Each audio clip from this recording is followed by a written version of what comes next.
Assalamualaikum warahmatullahi wabarakatuh. Perkenalkan, nama saya Muhammad Syaufal Fakih Ardiansah. Saya dari Prodi Elektro Reguler B. Di sini saya akan menjelaskan Pancasila dalam kajian sejarah bangsa Indonesia. Pancasila adalah 5 nilai dasar luhur yang ada dan berkembang bersama dengan bangsa Indonesia sejak dulu. Sejarah merupakan deretan peristiwa yang saling berhubungan. Peristiwa-peristiwa masa lampau yang berhubungan dengan kejadian masa sekarang, dan semuanya bersumber pada masa yang akan datang. Hal ini berarti bahwa semua aktivitas manusia pada masa lampau berkaitan dengan kehidupan masa sekarang untuk mewujudkan masa depan yang berbeda dengan masa sebelumnya. Dasar negara merupakan alas pijakan atau fundamen yang mampu memberikan kekuatan terhadap berdirinya sebuah negara. Negara Indonesia dibangun juga berdasarkan pada suatu landasan atau pijakan, yaitu Pancasila. Pancasila dalam fungsinya sebagai dasar negara merupakan sumber kaidah hukum yang mengatur negara Republik Indonesia, termasuk di dalamnya seluruh unsur-unsurnya, yaitu pemerintah, wilayah, dan rakyat. Sumber historis Pancasila. Nilai-nilai Pancasila sudah ada dalam adat istiadat, kebudayaan, dan agama yang berkembang dalam kehidupan bangsa Indonesia sejak zaman kerajaan dahulu. Misalnya sila ketuhanan sudah ada pada zaman dahulu, meskipun dalam praktik pemujaan yang beraneka ragam. Tetapi pengakuan tentang adanya Tuhan sudah diakui. Pancasila sebagai kajian sejarah bangsa Indonesia. Pancasila era pra-kemerdekaan. Asal mula Pancasila secara budaya menurut Sunoto 1984 melalui kajian filsafat Pancasila menyatakan bahwa unsur-unsur Pancasila berasal dari bangsa Indonesia sendiri. Walaupun secara formal Pancasila baru menjadi dasar negara Republik Indonesia pada tanggal 18 Agustus 1945. Namun jauh sebelum tanggal tersebut bangsa Indonesia telah memiliki unsur-unsur Pancasila dan bahkan melaksanakan di dalam kehidupan merdeka. Dengan rinci Sunoto menunjukkan fakta historis, diantaranya adalah ketuhanan yang Maha Esa, bahwa di Indonesia tidak pernah ada putus-putusnya orang percaya kepada Tuhan. Kemanusiaan yang adil dan beradab, bahwa bangsa Indonesia terkenal ramah tamah, sopan santun, lemah lembut dengan sesama manusia. Persatuan Indonesia, bahwa bangsa Indonesia dengan ciri-cirinya guyup rukun, bersatu, dan kekeluargaan. Kerakyatan yang dipimpin oleh hikmat kebijaksanaan dalam permusyawaratan perwakilan, bahwa unsur-unsur demokrasi sudah ada dalam masyarakat kita. Keadilan sosial bagi seluruh rakyat Indonesia, bahwa bangsa Indonesia dalam menunaikan tugas hidupnya terkenal lebih bersifat sosial dan berlaku adil terhadap sesama. Pancasila era kemerdekaan. Bangsa Indonesia pasca kemerdekaan mengalami banyak perkembangan. Sesaat setelah kemerdekaan Indonesia pada 1945, Pancasila melewati masa-masa percobaan demokrasi. Pada waktu itu Indonesia masuk ke dalam era percobaan demokrasi multipartai dengan sistem kabinet parlementer. Pancasila era Orde Lama.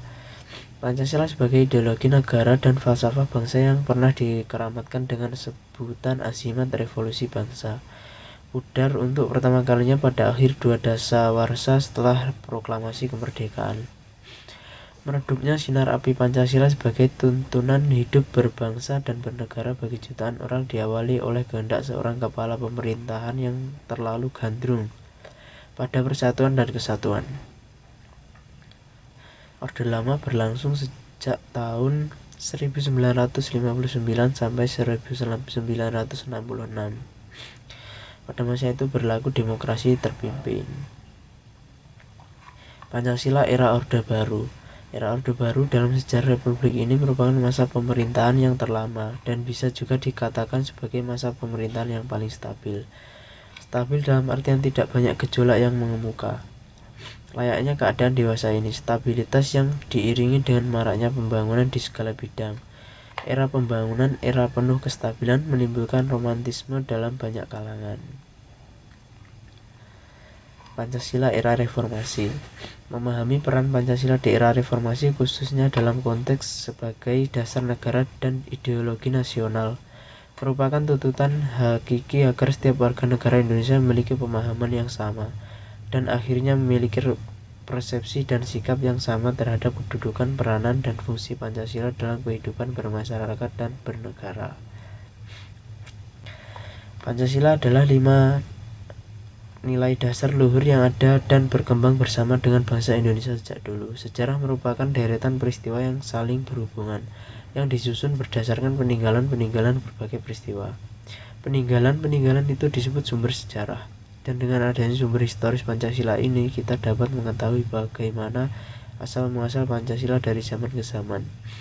Dalam mempelajari tentang sumber historis Pancasila sebagai kajian sejarah bangsa ini, kita juga dapat memperkokoh jiwa kebangsaan mahasiswa sehingga menjadi dorongan pokok dan penunjuk jalan bagi calon pemegang estafet kepemimpinan bangsa di berbagai bidang tingkatan.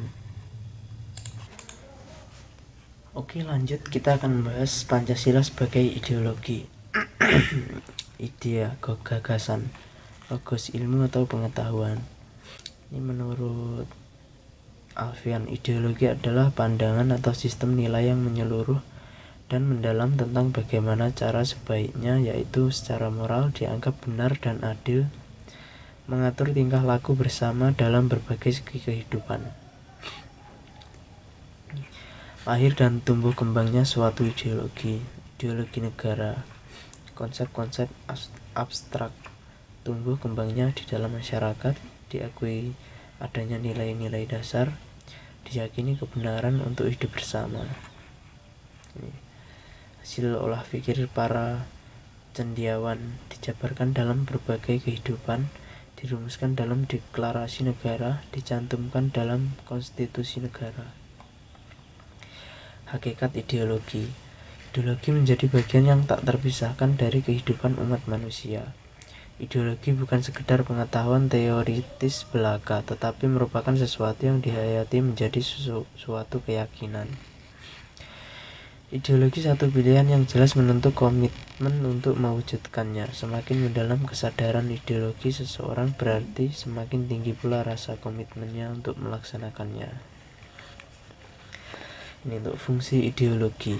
Menurut Carlton Clymer Rodi, 1. Mempersatukan rakyat suatu negara atau mengikut suatu gerakan yang berusaha mengubah dasar negara. Alat komunikasi simbolis antara pemimpin dan yang dipimpin, sebagai pedoman untuk mengambil kebijakan dan perilaku publik, memberi arti akan keberadaan manusia serta menjadi arah dan tujuan bagi kemajuan masyarakat.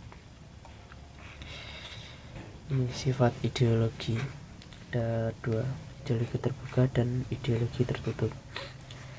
Untuk ideologi terbuka, suatu sistem pemikiran yang terbuka, nilai-nilai dalam ideologi tidak dipaksakan dari luar, digali dari masyarakat itu sendiri. Mengambil yang bersifat positif dari ideologi yang ada, contohnya Pancasila.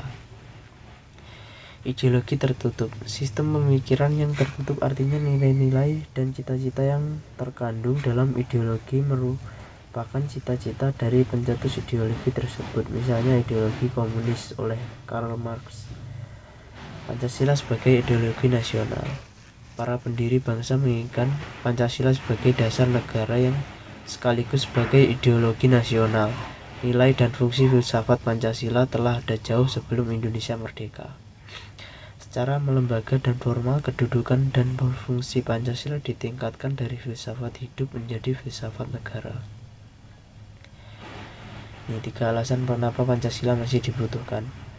Sebagai perekat bangsa dan mampu mengikat menjadi satu kesatuan yang utuh.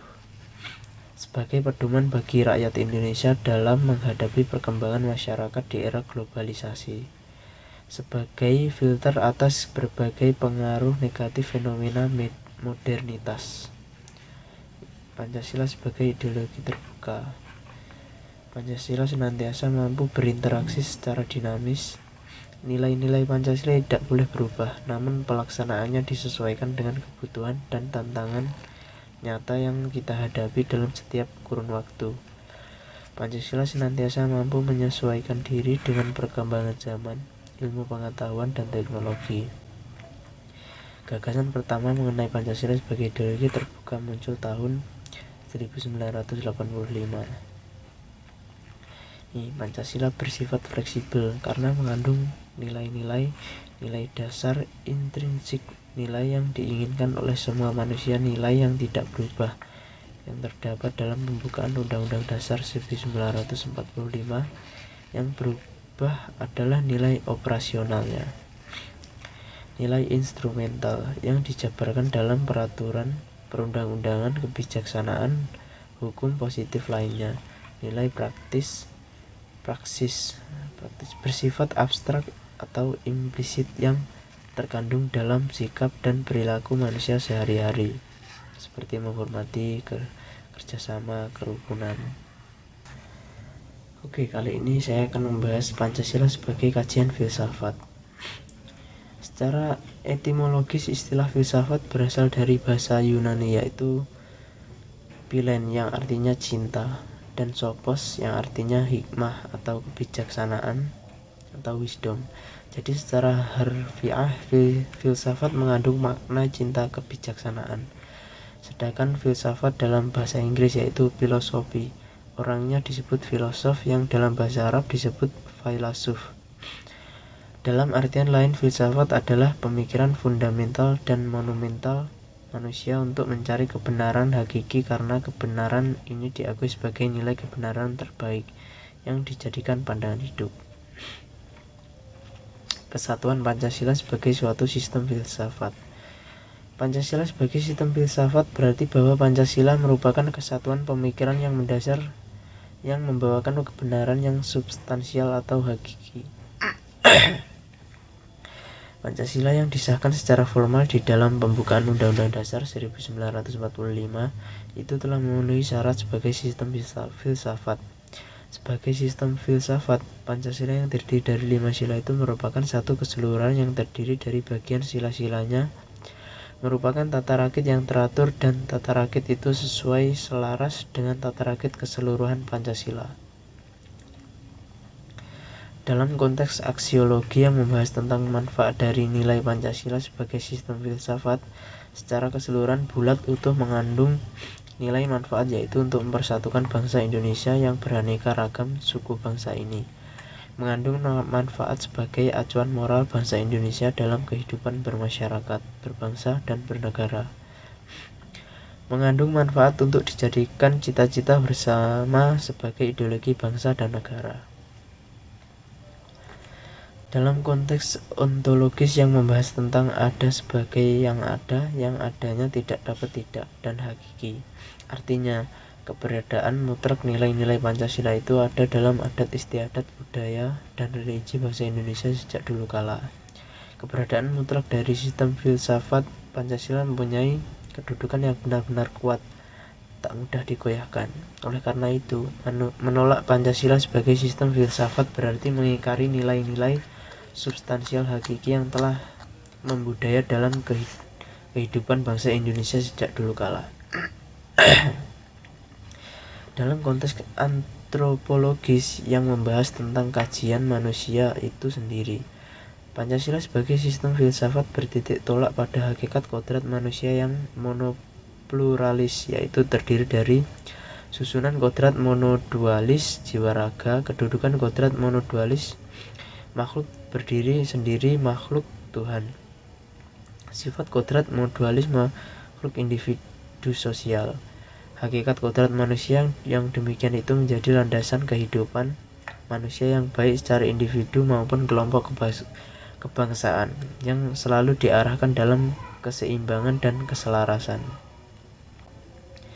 Dalam konteks epistemologis, Pancasila sebagai sistem filsafat dimaksudkan bahwa keberadaannya diproses dengan menggunakan metode tertentu oleh Notonegoro. Metode yang dipergunakan untuk memproses Pancasila itu disebut analitiko, sintesa, atau induksi. Dimulai dari pengamatan hal-hal khusus terhadap nilai-nilai adat istiadat, budaya, dan religi bangsa Indonesia. Dari pengamatan khusus itu diperoleh nilai yang sama, dan nilai yang sama itu dipadatkan menjadi 5 sila seperti termuat dalam pembukaan Undang-Undang Dasar 1945. 1. Susunan kesatuan sila-sila Pancasila yang bersifat organis secara filosofis, inti, dan isi.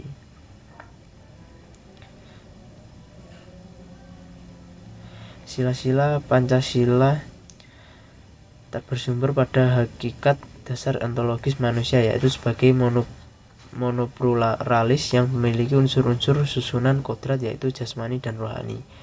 Sifat kodrat sebagai makhluk ciptaan Tuhan Yang Maha Esa. Hal ini terjadi karena manusia sebagai pendukung utama inti dari isi Pancasila. Unsur hakikat manusia merupakan kesatuan yang bersifat organis dan harmonis. Sila-sila Pancasila merupakan penjelasan dari hakikat monopluralis yang merupakan kesatuan organis, maka memiliki kesatuan yang organis pula. Susunan Pancasila yang bersifat hierarkis dan berbentuk piramida. Kesatuan sila-sila Pancasila memiliki susunan hierarkis piramidal, maka sila ketuhanan yang Maha Esa adalah kesatuan yang berkemanusiaan, berpersatuan, berkerakyatan, serta berkeadilan sosial, sehingga di dalam setiap sila senantiasa terkandung sila-sila lainnya, seperti sila pertama meliputi dan menjiwai sila-sila kedua, ketiga, keempat, dan kelima. Sila kedua diliputi dan dijiwai sila pertama, meliputi dan menjiwai sila ketiga, keempat, dan kelima, dan seterusnya. Ini ya, rumusan hubungan kesatuan sila-sila Pancasila yang saling mengisi dan saling mengkualifikasi. Sila ketuhanan yang Maha Esa adalah berkemanusiaan yang adil dan beradab. Sila kemanusiaan yang adil dan beradab adalah berketuhanan yang Maha Esa, berpersatuan Indonesia, berkerakyatan yang dipimpin oleh hikmat kebijaksanaan dalam permusyawaratan perwakilan. Sila persatuan Indonesia adalah berketuhanan yang Maha Esa, berkemanusiaan yang adil dan beradab. Sila kerakyatan yang dipimpin oleh hikmat kebijaksanaan dalam permusyawaratan perwakilan adalah berketuhanan yang Maha Esa. Ini seterusnya.